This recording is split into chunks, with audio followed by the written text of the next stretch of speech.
A narcissist doesn't choose weak targets. They choose the quietly strong. They see your patience as permission and your silence as a door without a lock. And they've made a critical mistake. They've confused your peace for passivity.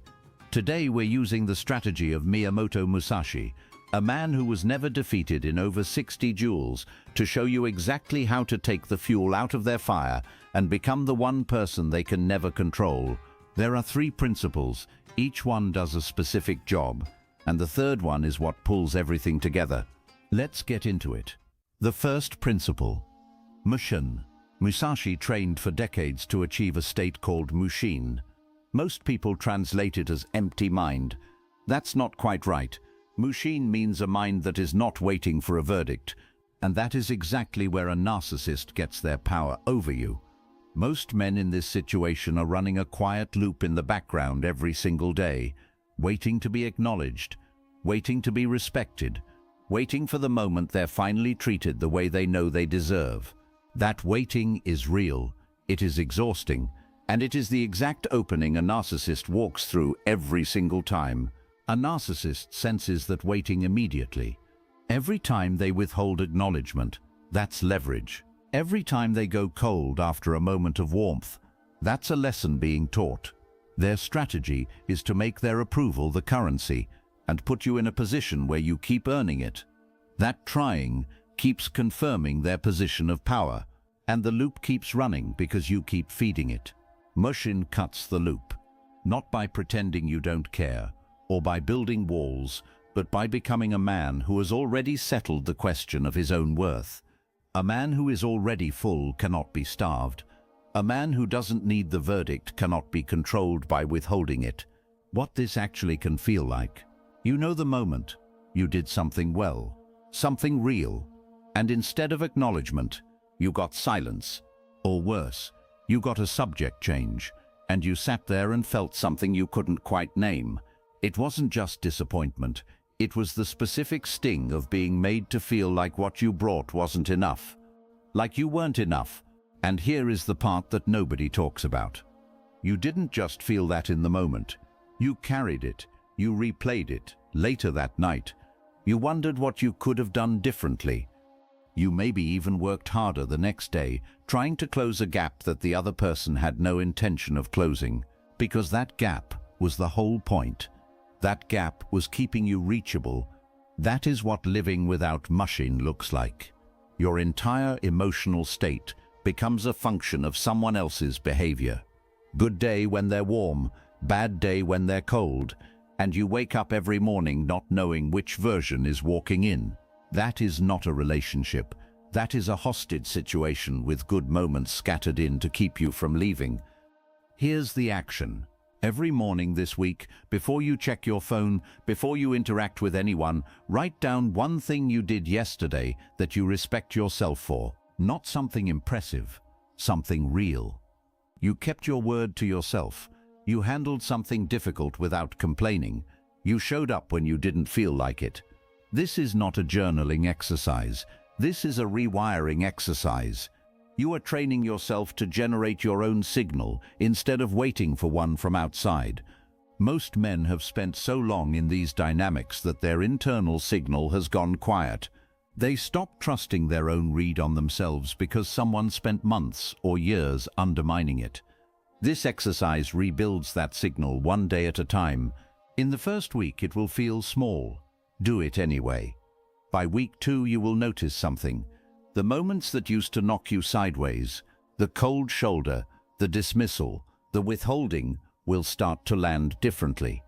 This is not because you've stopped caring, but because you are no longer running on empty, waiting for them to fill you up. The moment you stop needing their signal, their leverage disappears. That is Mushin in practice. But here's the problem. You can train your mind to stop waiting, and then the silence arrives. And most men don't know what to do with it.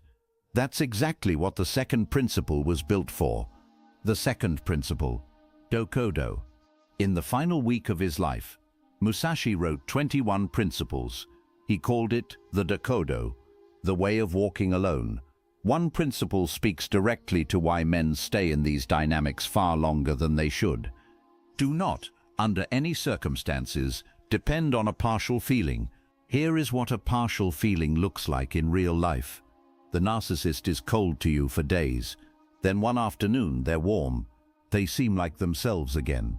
They acknowledge you, make you feel seen, and something in you relaxes. You think, maybe this is who they really are. Maybe if I just stay a little longer, that version comes back. That warmth is real. It does land. But it is not generosity. It is a management tool, given just often enough to keep you in place. Musashi's warning is simple. Do not build your stability on something that is being controlled by someone else.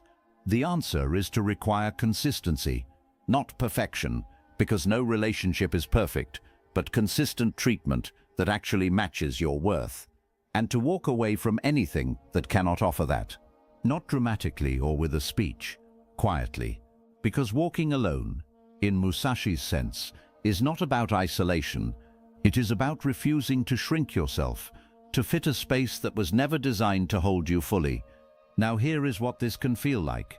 Think about the last time you almost left. You were done. You had made the decision.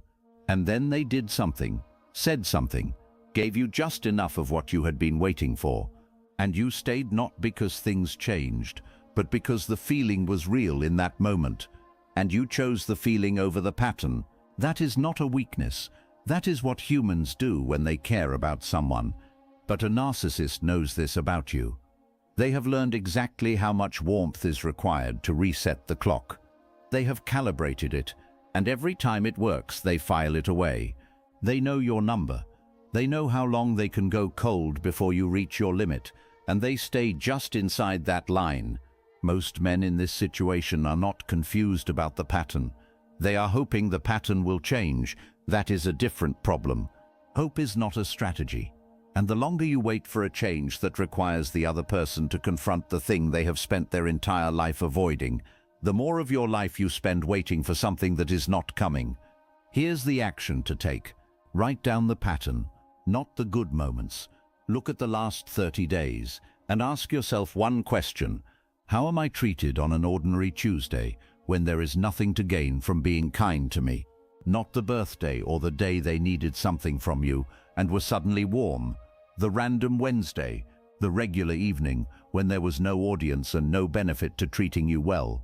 That is the real relationship. Everything else is performance. Most men avoid doing this because they already know what they'll find. The good moments are real, but they are outnumbered. Seeing that clearly, in writing, without the ability to explain it away, is the moment the partial feeling loses its grip. Once you see the pattern, you cannot unsee it. That is not a comfortable moment, but it is an honest one, and honesty is where your power lives. But here's the part most men miss. Walking away is one thing. A narcissist doesn't need to be present to still occupy space inside your head.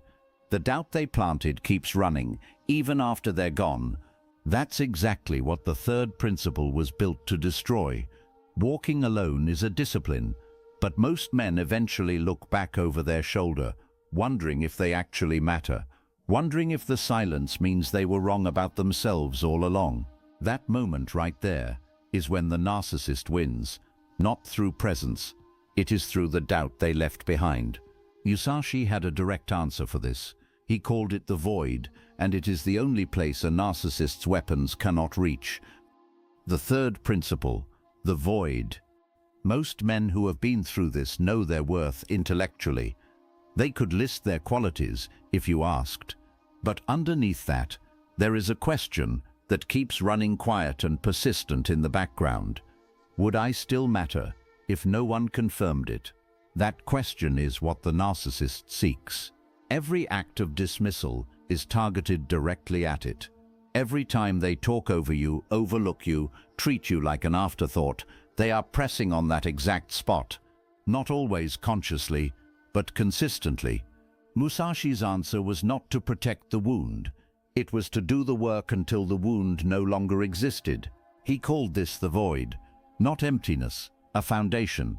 It is the part of you that exists before anyone else's opinion arrives, before achievement, approval, and before the world decides what to make of you. A man who has built that foundation does not need external confirmation to stay steady. This is not because he is cold or closed off, because he has done the work of knowing what is there. And what is there cannot be reached by dismissal, cannot be moved by withheld approval, and cannot be shaken by someone deciding not to see him. Musashi built this through daily practice. He painted, he practiced calligraphy. He spent years studying strategy alone with no audience. He didn't do it to produce anything impressive, but because a man who tends consistently to his own inner world stops depending on the outer world to tell him who he is. Here is how this can feel like in your life. You've had moments of this already. You just didn't recognize them. The time you did something genuinely well, and it didn't matter whether anyone noticed, because you knew. The time you held your ground in a situation where the old version of you would have folded. The time you looked at yourself and recognized something solid.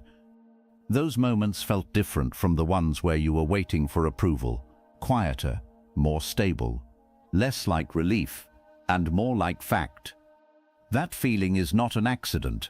That is what it feels like when your worth is coming from inside instead of from outside. It's available to you more consistently than you think. But it has to be built deliberately, because the world you've been living in has been systematically working against it. A narcissist's entire toolkit depends on you not having access to that feeling. Dismissal only works on a man who needs to be seen. Withholding only works on a man who is waiting to receive. The moment you become a man who generates his own sense of worth, consistently and independently, the entire dynamic collapses. There is nothing left to manipulate. Here's the action for you to take. Pick one thing this week that you do entirely for yourself, not for output or anyone to see. A walk, a workout, reading, sitting with your own thoughts for 20 minutes. Do it without telling anyone. Do it without posting it. Just do it. This is not about the activity. It is about building the habit of doing something that generates zero external validation and doing it anyway. Most men in these dynamics have unconsciously tied almost everything they do to some form of external feedback. They work hard and look for acknowledgement. They show up and wait to be noticed. Every action becomes a quiet question. Do you see me? Do I matter? The void practice breaks that loop at the root. When you do something valuable entirely for yourself, with no audience and no feedback, you are training your nervous system to run on internal approval instead of external. At first, it will feel pointless. That feeling is the resistance. It means you're hitting something real. Do it for 2 weeks, and something starts to shift. You stop flinching when someone seems displeased with you. You stop calculating whether the room approves when you walk in. You stop replaying conversations, looking for the moment you said the wrong thing. This is not because you've suppressed anything, because you are no longer running that question in the background. You already know what's there. And that knowing is the one thing a narcissist cannot touch. If you found these Musashi strategies for defeating narcissists useful, make sure to stick around and watch the video on scary level discipline. It's the perfect follow-up. Thank you for watching. See you next time. And as always, remember to stay in tune with your own mind frequency.